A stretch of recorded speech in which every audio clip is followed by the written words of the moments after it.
Vamos con anestésicos locales. Les comenté hace un rato que los anestésicos locales son un grupo farmacológico, ¿no? Les comentaba eso. Los anestésicos locales, cuyos representantes más comunes son la lidocaína, la bupivacaína, son fármacos que tratan de bloquear el ingreso de sodio. Ustedes saben que recuerdan que para activar un potencial de acción para la conducción nerviosa es necesario, ¿qué cosa? Despolarizar la célula, ¿verdad? Es decir, normalmente la célula en reposo está está polarizada en una carga negativa, bastante negativa, hasta los positivos, hasta los negativos. Está negativa y luego para activarse debe despolarizarse, o sea, ir pasar cierto umbral, y para eso deben ingresar cargas positivas, ¿no es cierto? ¿Y qué es lo que ingresa? Pueden ingresar diferentes iones. En este caso lo que usamos para la conducción nerviosa suele ser el sodio, ¿ya? Entonces, lo normal es que la fibra nerviosa se despolarice con el ingreso de sodio. Entonces, lo que hacen los anestésicos locales es bloquear el ingreso de sodio. Por eso bloquean canales de sodio. Existen canales de calcio también, pero no es el lugar principal donde actúan los anestésicos locales. Aquí se bloquean el ingreso de cargas positivas provenientes del sodio. ¿Está bien? Este proceso suele ser reversible, así que luego se retira el fármaco y luego nuevamente vuelve a haber conducción nerviosa. ¿Está bien? Entonces vemos en esta imagen cómo en una situación normal entre el sodio pasa a los canales. Pero aquí con letra B probablemente sea una bupivacaína.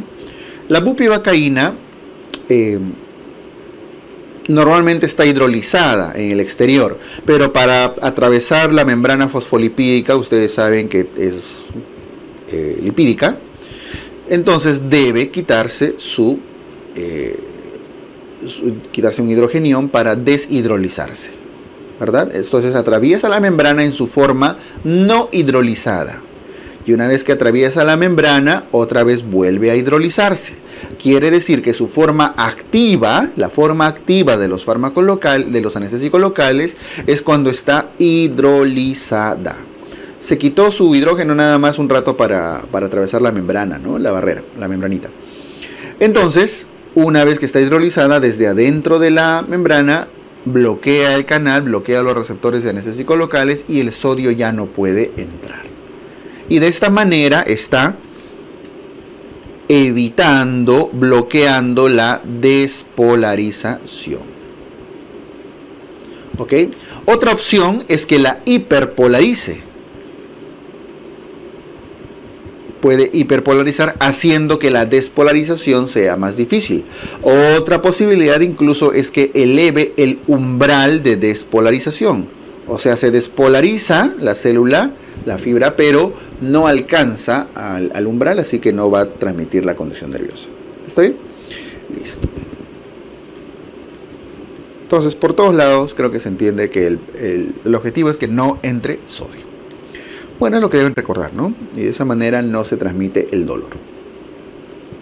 Existen diferentes moléculas, tipos de anestésicos locales, pero los más comunes son estos, o más que los comunes, las dos familias son bien parecidas. Todos tienen un núcleo aromático, ¿no es cierto? Un polo. Todos tienen un polo amina. Y la molécula se va a diferenciar de acuerdo a cuántas cadenas hidrocarbonadas tienen. Y respecto al tipo de enlace entre el núcleo aromático y la cadena amina. Y el núcleo amina. ¿Ok? Hay enlaces tipo éster y hay enlaces tipo amida. ¿Cierto? Enlaces tipo éster y enlaces tipo amida. En general, el enlace éster es un enlace un poquito más débil. Entre comillas, ¿ah? Porque no es que sean débiles o fuertes, sino va a depender de los mecanismos que requieren para separarse. Pero bueno, en general el éster es un poco más débil y la amida es un enlace, entre comillas, un poco más fuerte. Entonces, ¿qué características tienen? Empecemos con los ésteres. Los ésteres, al ser moléculas cuyo enlace es débil, se hidrolizan con facilidad, se metabolizan con facilidad, se rompen con facilidad. Por lo tanto, son moléculas altamente inestables. ¿Y dónde se degradan? ¿Dónde se metabolizan? En el plasma, en la sangre. Se rompen con facilidad a través de pseudocolinesterasas. Pueden poner ese nombre. Pseudocolinesterasas, esterasas o esterasas plasmáticas, y ahí se rompen. Y el problema de que se rompan en la sangre, en el plasma, es que sus metabolitos se liberan en la misma sangre. Entonces, de ahí vienen sus efectos adversos. Tienen más reacciones anafilácticas, más reacciones adversas. Uno de esos metabolitos, derivados del P-aminobenzoico, de cadenas aminobenzoicas, se liberan en el plasma y de ahí vienen algunos de los efectos adversos que tienen, ¿ya? Por eso los ésteres ya no se suelen usar mucho hoy en día, al menos no en zonas, en inyecciones intravenosas o sistémicas. Se usan más para parches cutáneos, es decir, para que no tengan una circulación sanguínea. Está bien, porque en la sangre se metabolizan con mucha facilidad. El P-aminobenzoico, ¿no? Entre ellos la benzoilesconina. Benzoilesconina, un derivado parecido, un derivado de la cocaína. Sustancia parecida a la que le encontraron al Capi, ¿no? A nuestro Capi. Luego están las amidas. Las amidas son moléculas, ya les dije, con un enlace un poco más fuerte, por lo tanto son más estables. Y si son más estables, no se metabolizan en el plasma. Necesitan enzimas bastante potentes para degradarlas y por eso se metabolizan en el hígado. Al metabolizarse en el hígado los elimina y tienen menos efectos adversos, menos complicaciones. Por eso son las que se usan con más frecuencia hoy en día para anestesia que se infiltre, anestesia neuroaxial, incluso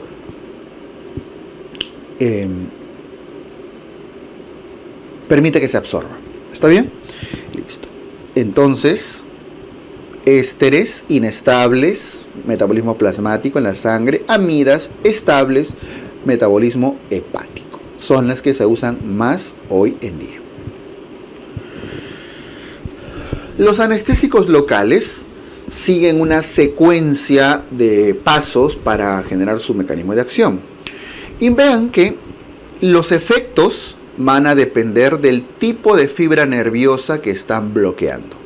Al inicio bloquean fibras tipo B, C, A delta y al último las fibras A alfa. Si ustedes recuerdan los tipos de fibras nerviosas, esto lo hemos conversado en clase de cirugía general, incluso en neurología también suelen verlo. Pero existen fibras tipo A, tipo B y tipo C. Eso es solo un recuerdo, ¿eh? Una nubecita acá. Las tipo A pueden ser alfa, beta, gamma, delta, ¿cierto? Luego vienen las B y las C. Cuanto más A alfa es, tiene más mielina. Más mielina y va bajando su cantidad de mielina. Al punto que... Ahí está. Al punto que la tipo B ya tiene casi nada de mielina y la C suele ser una fibra amielínica. ¿Ok? Entonces, las primeras que se bloquean, o sea, al anestésico local le es más fácil bloquear aquellas fibras que tienen poca o no tienen mielina. Por eso las primeras fibras son la B, la C, la A delta. ¿Ok? Y luego se van bloqueando hacia arriba. La última en bloquearse, porque la más resistente, es la más mielínica, la tipo A alfa, que son de las motoneuronas, ¿no? No olviden que las tipo C son fibras simpáticas, por eso eran las que se activaban en el dolor sordo, en el dolor inespecífico de la apendicitis, ¿no? Listo, más A alfa, más mielina, más gruesa. Ahí, ya está. Entonces, por eso las primeras fibras en bloquearse son las que no tienen mielina. Entonces, cuando se bloquean las fibras tipo B, ¿ok? que tienen que ver con el tono simpático también. Lo primero que genera es vasodilatación. El bloqueo simpático genera vasodilatación, no se olviden. Y al haber vasodilatación periférica, la sangre va hacia las zonas periféricas y por eso aumenta la temperatura cutánea. Incluso empieza a quemar, una sensación de quemazón, lo que les dice lo que algunos le dicen como ardor. Me quema, me arde. ¿Por qué? Porque se vasodilata por efecto de bloqueo simpático, de fibras simpáticas. Si ustedes recuerdan, cuando han ido al dentista alguna vez, les pongo ese ejemplo, cuando han ido al dentista y quizá les han hecho una curación mayor o les han sacado la muela del juicio, ¿no? Una endodoncia, qué sé yo, el anestesiólogo les infiltra su anestesia, ¿verdad? A nivel de las raíces. ¿Y cuál es la primera sensación? Más allá de la hincada.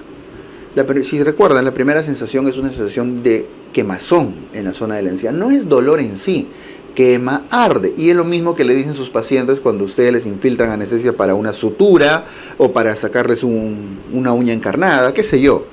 Lo primero que le dicen, quema, me arde.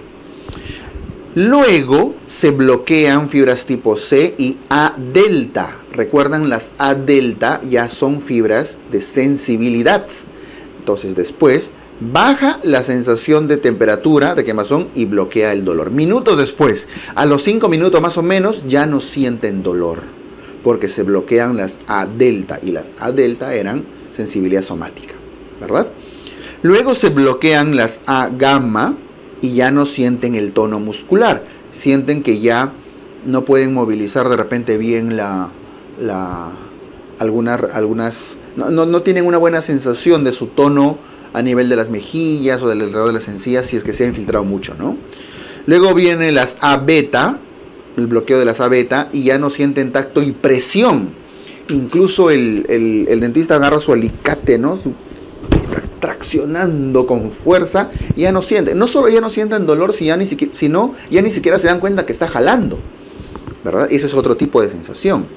Y lo último que se bloquea, ya muchos minutos después, es la A alfa de las motoneuronas. Por eso es lo último que pierden la motricidad. Entonces termina el procedimiento, que duró 15-20 minutos.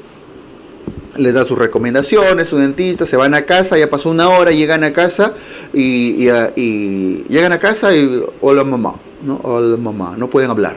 ¿Por qué no pueden hablar? No pueden mover ni la lengua de repente, porque ya se bloqueó la motricidad. ¿Está bien? Listo. Entonces, lo primero que ocurre es vasodilatación, aumento de temperatura, luego se pierde el dolor, luego el tono, luego el tacto presión y al final la motricidad. Esa es la cronología de eventos del bloqueo por anestésicos locales. Ahora, lo que se va recuperando es nuevamente en ese orden. Por eso recuperan, primero les empieza a doler, pasan 2 horas, más o menos 1 hora, 2 horas, ya les está doliendo. Por eso salen del dentista y están tomando un AINE, ¿no? Para evitar el dolor ya cuando la anestesia pase. Pero la pérdida de motricidad todavía dura bastantes horas más a veces. ¿Está bien? Entonces, si recuerdan ese ejemplo, van a poder fácilmente enumerar el orden de bloqueo. Y básicamente de recordar las fibras que se van bloqueando en ese orden. Ahora, recuerden que había 2 grupos, los ésteres y las amidas. ¿Qué ejemplos tenemos en cada uno de ellos? Los ésteres clásicos, la cocaína, la tetracaína. La cocaína fue el éster, de hecho, más antiguo, ¿no? Tetracaína, procaína, clorprocaína, benzocaína. ¿No es cierto? Incluso algunos de estos lo usan como parches dérmicos. La benzocaína lo usan en spray. De hecho, incluso muchos sprays que usan para el dolor de garganta, ¿no? Como la gingisona, algo así, tienen benzocaína. Algunos anestésicos que usan en el deporte para echar las articulaciones y zonas de golpe, zonas de dolor, también tienen benzocaína, entre otros. Procaína también a veces. Y bueno, cocaína algunos todavía lo usan, ¿no? Pero en general, el uso de los ésteres no es exclusivo, pero es un poco más tópico. En cambio, las amidas sí se usan más para infiltraciones, para zonas neuroaxiales. En todo caso está la lidocaína, bupivacaína y todas las que se parecen, todas las vacaínas. Levobupivacaína, ropivacaína, mepivacaína, prilocaína. Miren que de todos se parecen, salvo la prilocaína, que tiene un nombre que a veces lo confunden con procaína. Tengan cuidado con esa confusión. Estas se usan más para infiltraciones, ¿cierto? Un poco más sistémico, entre comillas. Incluso la lidocaína lo usan para evitar ciertos broncoespasmos, para arritmias, etc. ¿Cierto? Tienen otros usos. Esto es pregunta muy frecuente, a reconocer cuál de los siguientes es éster o cuál de los siguientes es amida. Hay que diferenciarlos. Y de estos, la lido y la bupi son los dos representantes más comunes. La lidocaína tiene un tiempo de duración aproximado de 60 minutos. ¿Ok? Mientras la bupi tiene un tiempo aproximado de 120 a 180 minutos, o sea, 2-3 horas. Si sacan un promedio, aproximadamente 150 minutos. En realidad, el tiempo de duración va a depender de muchos otros factores, ¿no? A veces dura más o menos.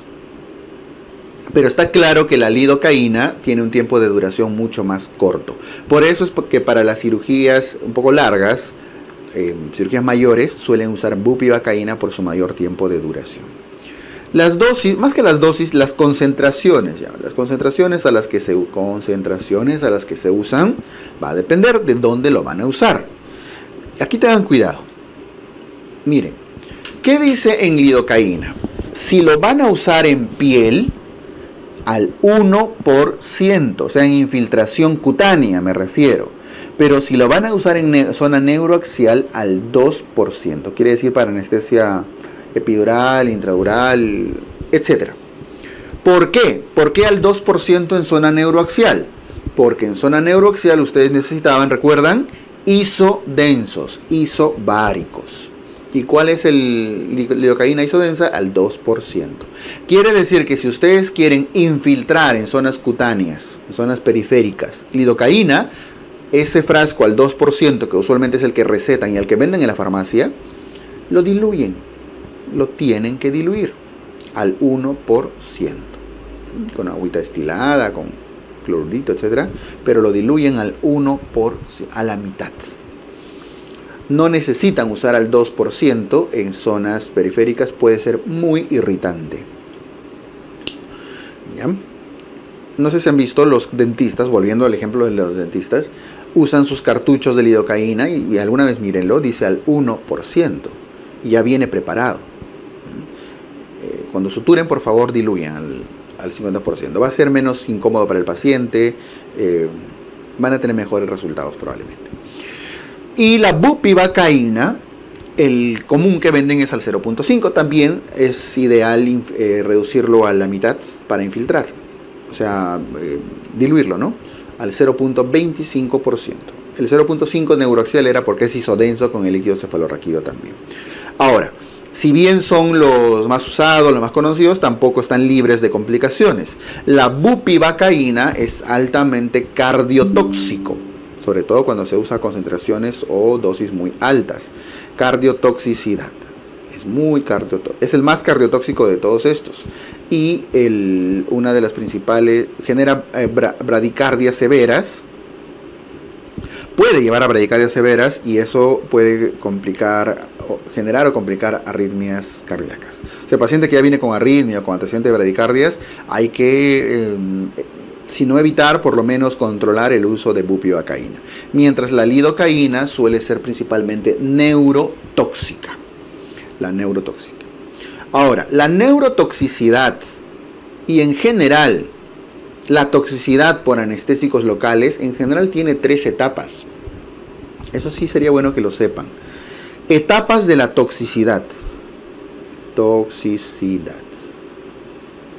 ¿No? 1, 2, 3. Lo voy a hacer bien sencillo. Sea cual fuere el anestésico local que usan y que está siendo tóxico para el paciente, en una primera etapa vienen los famosos prodromos. Voy a poner acá. Los prodromos. ¿Ok? ¿Qué son? Los prodromos, o sea, las primeras señales, ¿no?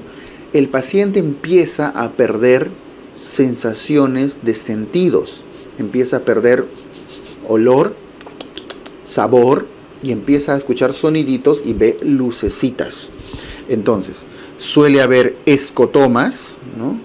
Escotomas, puede haber lucecitas, etcétera. Tinnitus, escucha sonidos ahí en el oído. Puede haber pérdida del gusto o una alteración en el gusto. Dice, doctor, ustedes han infiltrado cantidad de lidocaína, doctor. Siento un sabor raro, ¿no? Como a metal, medio raro en la boca. No, le dices todo el trago que te has metido. Están suturando un borrachito. Ah, ya, doctor, debe ser eso. No le hacen caso. Doctor, te viendo lucecitas. Que te has tomado de la mala, dicen, ¿no? Se burlan a veces, nos burlamos a veces. Si no le hacen caso en ese momento, pasa a una siguiente etapa que es de excitación.